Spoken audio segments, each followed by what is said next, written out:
Dok, saya penderita diabetes tipe 2. Setiap bulan saya kontrol rutin cek gula puasa, gula sewaktu. Setiap 6 bulan cek HbA1c dan ginjal. Yang saya tanyakan, kenapa pankreasnya tidak diperiksa?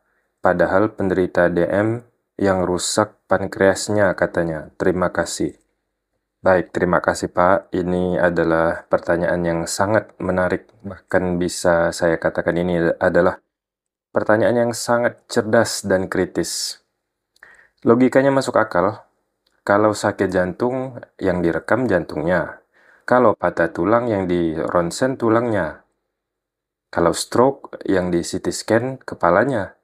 Lalu kenapa kalau diabetes, yang kita tahu permasalahannya adalah pada pankreas, kenapa yang diperiksa malah gula darah? Ya kan? Oke, mari kita bahas. Bapak Ibu sekalian, mungkin orang mengira bahwa diabetes terjadi karena pankreas itu rusak total, seperti mesin yang mati. Padahal pada diabetes tipe 2, masalah utamanya itu bukan pankreas yang rusak, tetapi karena adanya resistensi insulin dan adanya kelelahan sel beta pankreas. Resistensi insulin itu apa, Dokter Indra? Resistensi insulin itu adalah keadaan di mana sel-sel tubuh kita tidak peka terhadap insulin, sehingga insulin tidak bisa bekerja dengan baik. Sebagai kompensasinya, pankreas berusaha memproduksi insulin lebih banyak. Resistensi insulin ini memaksa pankreas untuk bekerja lebih berat untuk menghasilkan insulin yang lebih banyak. Seiring berjalannya waktu, produksi insulin berkurang perlahan-lahan. Tidak langsung rusak total seperti pada diabetes tipe 1. Artinya pada diabetes tipe 2, pankreasnya masih bekerja, tetapi mengalami kelelahan. Sel-sel beta pankreas itu mengalami kelelahan, karena harus terus memproduksi insulin dalam jumlah besar selama bertahun-tahun akibat resistensi insulin. Kondisi ini disebut beta cell exhaustion atau kelelahan sel beta pankreas. Jadi, pada diabetes tipe 2 itu tidak membutuhkan pemeriksaan rutin untuk melihat pankreasnya, karena kerusakan yang terjadi bersifat fungsional, bukan berupa kerusakan struktural organ pankreas yang perlu dipantau dengan imaging. Kemudian, pemeriksaan organ pankreas itu tidak menjawab problem utama dari diabetes tipe 2. Ya, kalau ditanya, Dokter Indra, bagaimana kalau kita mau melihat apakah pankreas kita masih bagus atau tidak? Itu harus periksa apa? Nah, kalau yang dimaksud bagus atau tidaknya pankreas itu dalam hal struktur organ, anatomis ya, ukurannya normal atau tidak, adakah kelainan bentuk, atau adakah masalah fisik lainnya, maka jawabannya adalah dengan pemeriksaan imaging.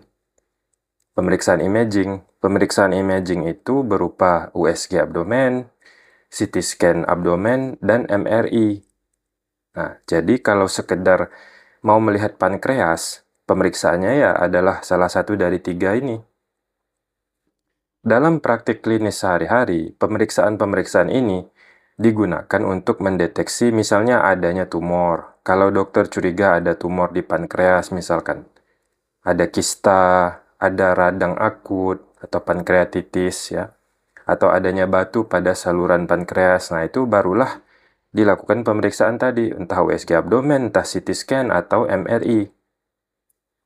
Sedangkan diabetes tipe 2 tidak menyebabkan perubahan bentuk pankreas yang akan tampak di pemeriksaan imaging. Jadi meskipun dilakukan USG atau CT scan pada abdomen, pankreas pada pasien diabetes tipe 2 ya biasanya masih kelihatan normal. Bentuknya masih utuh, ukurannya normal, tidak ada bengkak atau benjolan. Ibaratnya begini, bayangkan kita punya sebuah mobil. Mobilnya mogok, bukan karena mesinnya pecah, atau bukan karena bannya copot, tapi karena bensinnya kotor, atau setelan karburatornya tidak pas misalnya. Nah, kalau kita ambil foto mobil ini dari luar, ya mobilnya masih terlihat bagus, tidak ada kelainan. Tapi mobilnya tidak bisa jalan. Nah, yang bermasalah adalah fungsi sel betanya, bukan bentuk fisiknya. Dan fungsi sel beta tidak bisa dilihat dengan USG atau CT scan. Karena itulah, dokter tidak memeriksa pankreas karena pemeriksaan tersebut tidak memberikan informasi yang berguna untuk menentukan pengobatan diabetes tipe 2. Lalu apa cara terbaik untuk menilai fungsi pankreas pada pasien diabetes? Cara untuk menilai apakah pankreas itu masih bekerja bukan dengan pemeriksaan imaging, melainkan dengan melihat pola gula darah pasien. Nah, jadi yang diperiksa itu ya gula darah ya. Indikatornya itu gula darah puasa, gula darah 2 jam setelah makan, HbA1c, dan respon terhadap obat tertentu, terutama obat yang merangsang pankreas, obat diabetes yang merangsang pankreas. Itulah sebabnya pemeriksaan gula darah berkala jauh lebih bermakna daripada memeriksa pankreas secara anatomis. Ketika dokter memeriksa gula darah puasa, gula darah 2 jam setelah makan, dan HbA1c, kami secara tidak langsung sedang menilai kinerja pankreas pasien. Kenapa? Karena gula darah itu adalah output atau hasil dari kerja pankreas. Kalau gula darahnya terkontrol, artinya obat yang diminum pasien berhasil membantu pankreas bekerja lebih efisien atau berhasil membuat tubuh pasien menerima insulin dengan baik. HbA1c, ya, HbA1c itu ibarat raport rata-rata kinerja pankreas selama 3 bulan terakhir. Jadi, daripada kita melakukan pemeriksaan imaging, maka jauh lebih efektif, jauh lebih murah, dan aman untuk melihat hasil kerja pankreas lewat tes darah. Ibarat kalau kita menilai seorang koki restoran, ya, kita tidak perlu masuk ke dapur, melototin koki itu saat dia memotong bawang, saat dia menyiang ikan, atau saat dia memasak. Kita cukup mencicipi masakannya, ya kan? Kalau masakannya enak, berarti kokinya bekerja dengan baik. Kalau masakannya tidak enak, berarti ada masalah. Nah, begitulah analogi sederhananya. Lalu, kenapa malah ginjal saya yang diperiksa dokter Indra?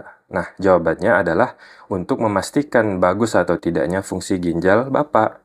Dan apakah telah terjadi kerusakan akibat diabetes ini pada ginjal Bapak.